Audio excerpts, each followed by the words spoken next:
Welcome back, everyone, to Behind the Arc Basketball. During the start of the season, some teams were able to shock us so far and set the bar even higher than expected with a great start to this college basketball season. These teams were either not considered as high in the preseason due to losing key names in the offseason, or they also might have been going through a rebuild, or these teams just haven't been able to put together a winning season in quite some time. In this video, I'm going to talk about the 10 surprising college basketball teams that have surpassed expectations to start out the first month of college basketball action all the way through the end of 2020 of this season. We'll start off here at number 10. A surprising college basketball team to start off this season happens to be the Xavier Musketeers. Xavier got out to an 8-0 record. Currently, they got a record of 8-2, 1-2 in the Big East.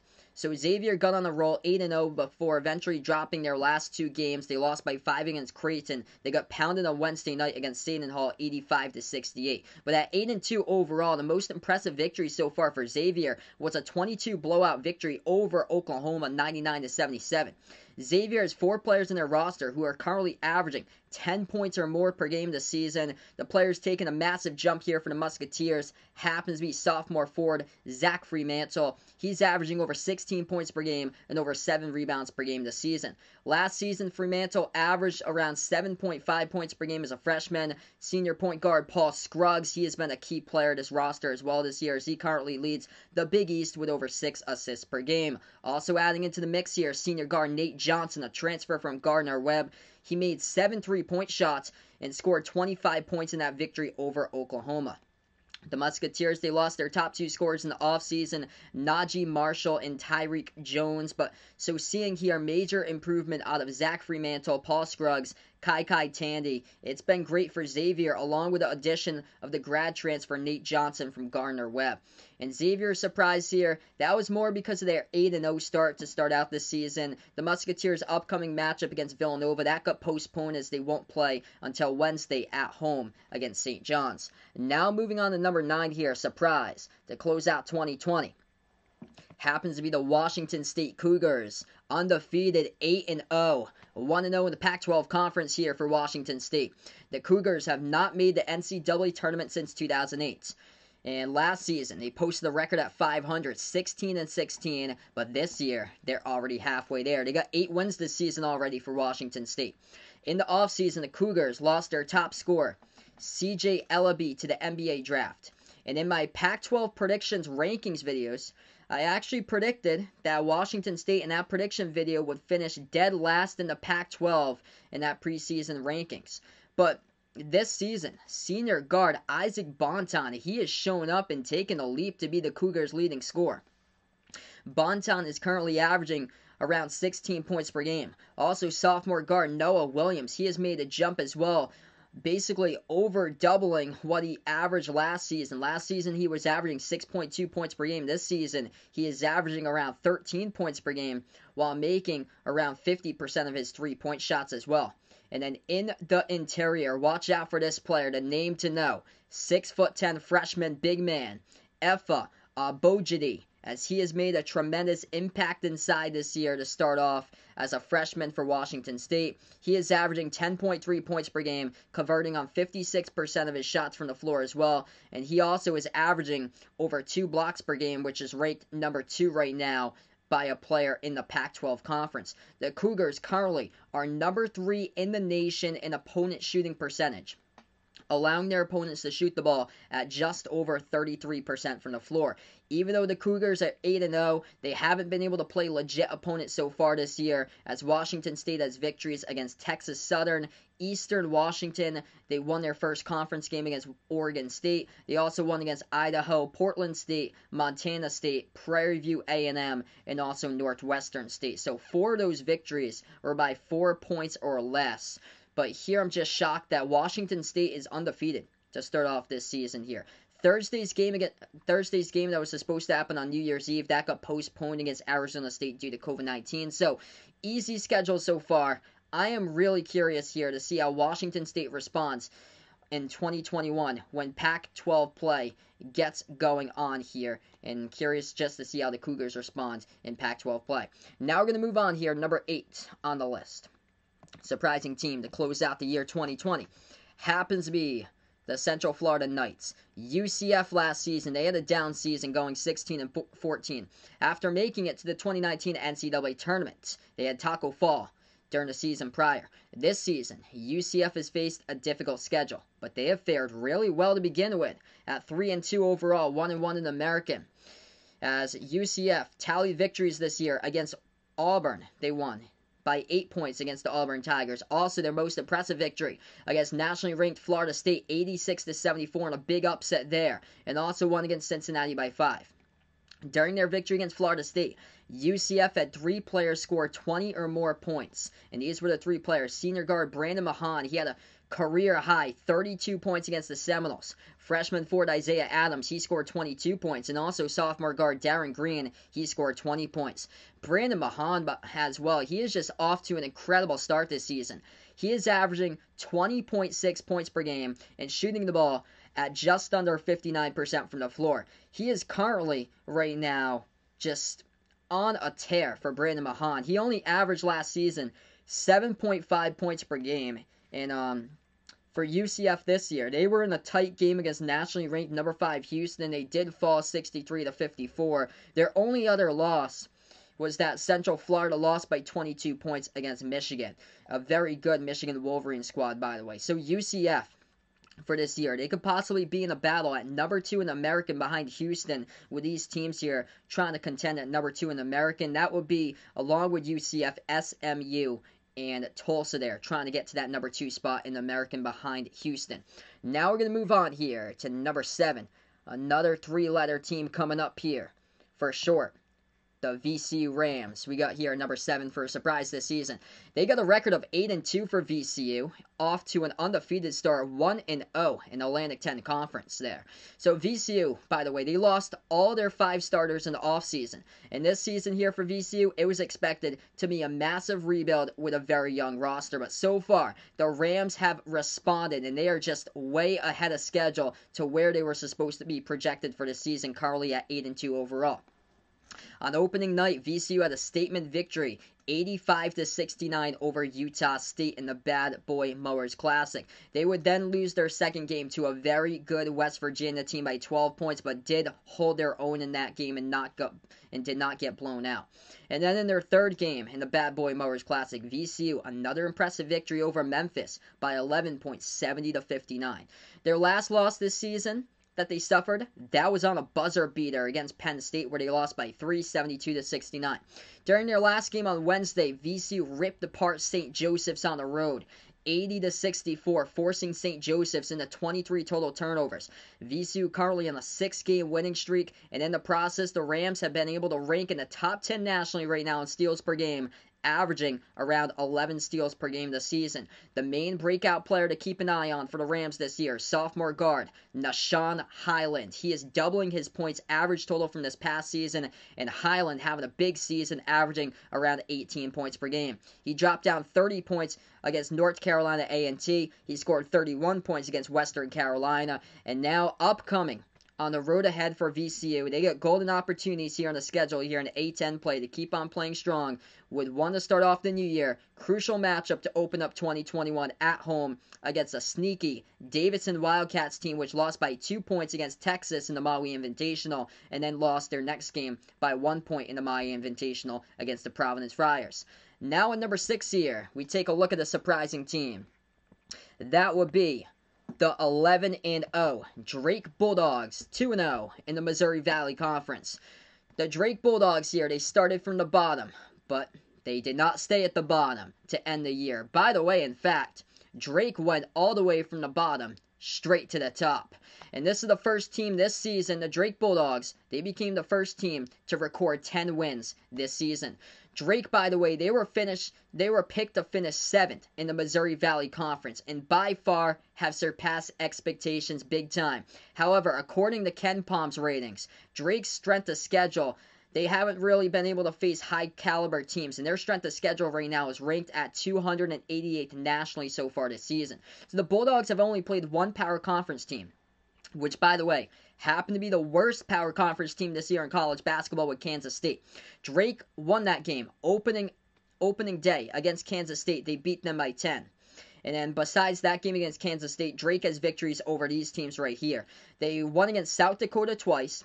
They won against Indiana State twice. And then they beat Air Force. They won against Omaha. They won against Chicago State. They won against North Dakota. And then also adding to their resume, they won against two non-Division I teams. So we're going to find out very soon how real Drake is when they play this month in double headers from January 2nd through January 18th against Missouri Valley teams here. They have the rest of their games, conference games, as they're going to be taking on to start off the month here, January 2021. They'll be playing the number 2, 3, and 4 teams in the Missouri Valley Conference currently, as Drake will play 6 games against conference opponents with a current combined overall record of 17 wins and 4 losses. Drake's going to start off the year at home against Southern Illinois, who happen to beat Butler, and then Drake will host Loyola Chicago before eventually facing Missouri State on the road later in January. Now we're going to move on, number 5 here on the list. We will take a look at that team right now, and it happens to be Missouri. The Missouri Tigers right now 6-1, 0-1 in the SEC. And Missouri been a shock to start out this season. Last season they finished with a record of 15-16. But Missouri here, they've been impressive. They posted victories this year against Oregon, also won against Illinois. And the Tigers, they entered this season returning their top 7 scorers from last season, but it's been the pieces that's been able to come in on this roster that's been able to click together this season with a loaded upperclassmen roster, 5 seniors and 4 juniors. A leading scorer with junior guard Xavier Musketeers, he has been a star for the Tigers this season, producing at a high level, scoring 22 points against Oregon, 17 points against Illinois. Guards Mark Smith and Drew Smith, they are also averaging around 13 points per game, and they've been a consistent number 2 and 3 punch scoring options right behind Pinson in the lineup. The main reason for Missouri's success, though, is their perimeter defense. For the most part, has been able to hold up for this season. And for Missouri here, they did suffer their first loss earlier this week back on Wednesday against Tennessee. It wasn't pretty either, losing by 20 points, but that is a very, very difficult Tennessee team that's got one of the best defenses this year in all of college basketball. But for Missouri here, their shock 6-0 start off to the season. They did lose their last game against Tennessee, but now the Tigers, they'll see if they can make it back to the NCAA tournament, which they last made it back in 2018. They're on the right track to do so now for Missouri, as that experience, that is going to be the key here, as it has been the key to their 6-1 start. Now we're going to take a look at number 4. For surprising teams for the season happens to be the Clemson Tigers, to close out 2020 with a record of 7-1 overall, 1-1 in the ACC. Clemson, they finished last season with a 16-15 record. They would have missed out on the NCAA tournament bid if the tournament had happened in 2020, but Clemson's defense last season, that was the story. They were low-key good, allowing their opponents to score around 64 points per game. That was a top 40 defense last season. This season, once again, the defense has been the story repeat. As I just did not think entering this season that Clemson would be one of the elite defenses this year in college basketball, but they are. Clemson has themselves a top 5 nationally ranked defense right now, allowing their opponents to score around 54 points per game. The Tigers' defense has also limited their opponents to shoot around 37% from the floor as well. And on opening night, Clemson put together a great victory, 53-42 over Mississippi State. Then they got another signature victory against Purdue, 81-70. And then big victory in the ACC Big Ten Challenge. They shut down Maryland in the first half. It led the Terrapins at halftime 38-15. En route to a Clemson victory, 67-51 over Maryland. So the Tigers got out to a red-hot 5-0 start this season. They had another resume-building win, 64-56 over Alabama, holding the Crimson Tide to 30% shooting for an Alabama offense that ranked number 3 nationally last season in points per game. Clemson's only loss so far this season, that was by 6 points on the road against Virginia Tech, who we'll talk about a little bit later on in this video. But once again, on Tuesday night, Clemson, another stunner, winning number 18 Florida State, 77-67. Clemson's defense, once again, that's been the key for this season. And if they win against Miami on Saturday, on January 2nd to start out the year, I believe that Clemson should be right back in the top 25, should be ranked again come Monday. Now at number 3, We'll take a look at the Minnesota Golden Gophers here for a surprising team for the season. Minnesota right now, record of 9-2, 2-2 in the Big Ten Conference. By the way, if you guys watch my Big Ten Conference predictions videos before the start of the season, I predicted that Minnesota would actually be my sleeper out in the Big Ten. But in a stacked Big Ten conference, I eventually thought that conference play would get the best of Minnesota. But right now, they're off to a great start this season. The Golden Gophers have a really impressive backcourt. They can put up a ton of points. And junior guard Marcus Carr, he is having an outstanding season, and he is the reason why. He is an absolute elite level scorer, top 5 in the nation right now, currently averaging 24 points per game around that mark for Marcus Carr. He scored 35 points against Green Bay, dropped down 32 points against a very good St. Louis team, and then scored 30 points on 6 made 3-point shots against Iowa. Minnesota was able to light up Iowa. They made 17 3-point shots in that overtime victory, 102-95. Also won against St. Louis, solid team there that's got a pretty stacked starting lineup, beating the Billikens 90-82. Minnesota able to light up Iowa, making 17 3-point shots. So even though they got pounded on the road, 92-65 against Illinois, and I just feel like this Minnesota team is just gotten better and better throughout the course of this season as well here, and it's been quite the season. That is one thing for sure, how they got pounded by Illinois, but able to bounce back later in the month of December, and Minnesota did the opposite here to Michigan State. They destroyed Michigan State 81-56.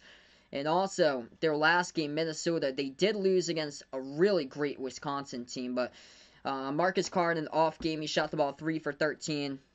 They fell to a strong Wisconsin team, 71-59. But the reason why is a couple of these key transfers have been great this season from Minnesota here. Shooting guard Boot Gotch came in from Utah. Also, their big man Liam Robbins. These two have been a great addition to the program from Minnesota. And the success this season, it has been at the free throw line for the Golden Gophers. That's where they made and attempted the most free throws out of any team nationally so far this season. They're attempting around 23 free throws per game, or they're making around 23 free throws per game and attempting around 31 free throws per game. So that is most for free throw makes and free throw attempts per game for this season, as well as Minnesota is top 60 nationally in free throw shooting percentage right now, making around 75% of their shots at the charity stripe.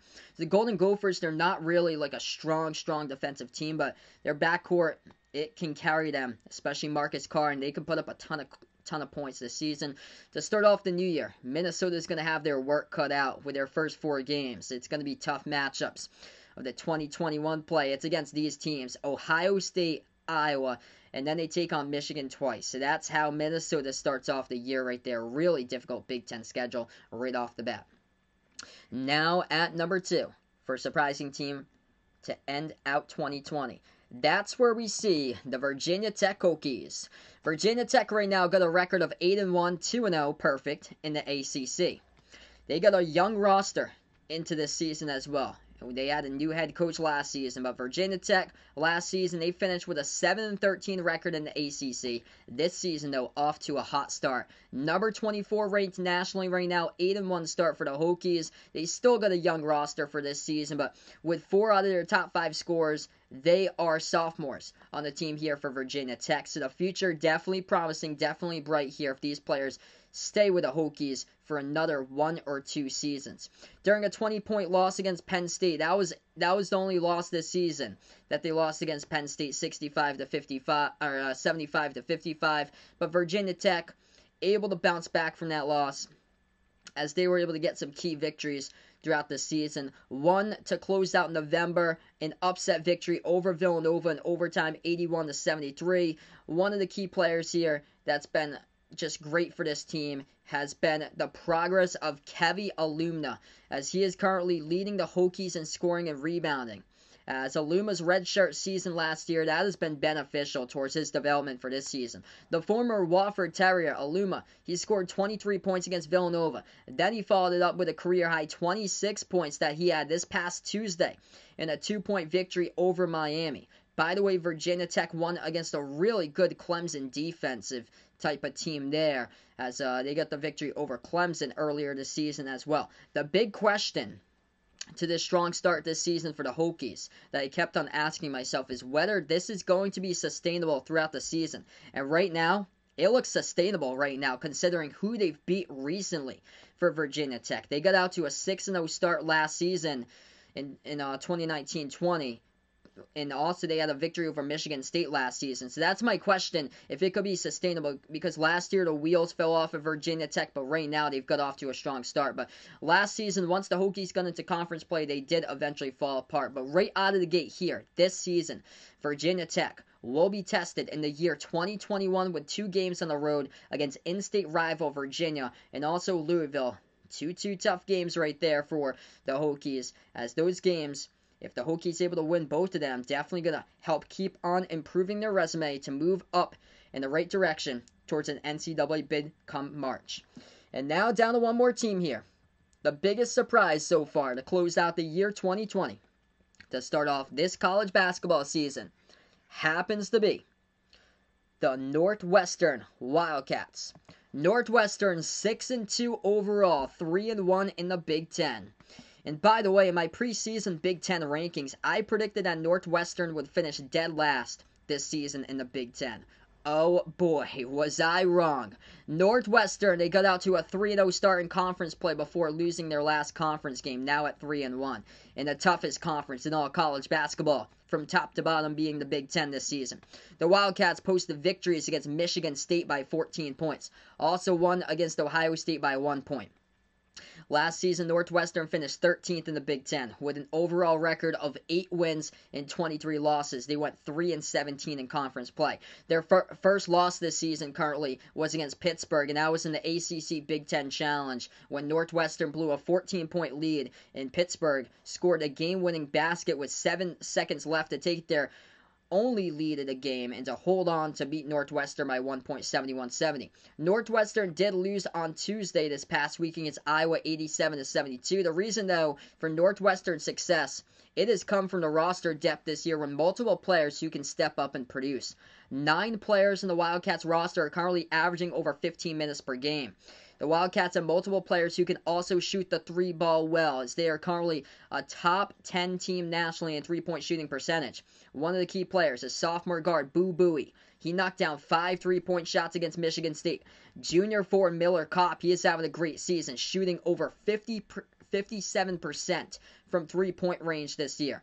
And Northwestern's challenging schedule during the new year, that's going to be telling here to see if they can keep it up into this season in a very, very challenging Big Ten conference. The Wildcats' next 4 games will be against these 4 opponents, and this is tough. They've got coming up next 4 games: Michigan, Illinois, Ohio State, and Iowa. We'll see what they can do once conference play begins, but right now, they're the most surprising team to close out the year 2020 for me, the Northwestern Wildcats. So that's a wrap here to this video. The 10 most surprising college basketball teams to start out the season from November to the end of December of 2020. Make sure to hit that like, share, comment, and subscribe to my channel if you enjoyed this video. Thanks so much for watching, everybody, as this is Behind the Arc Basketball.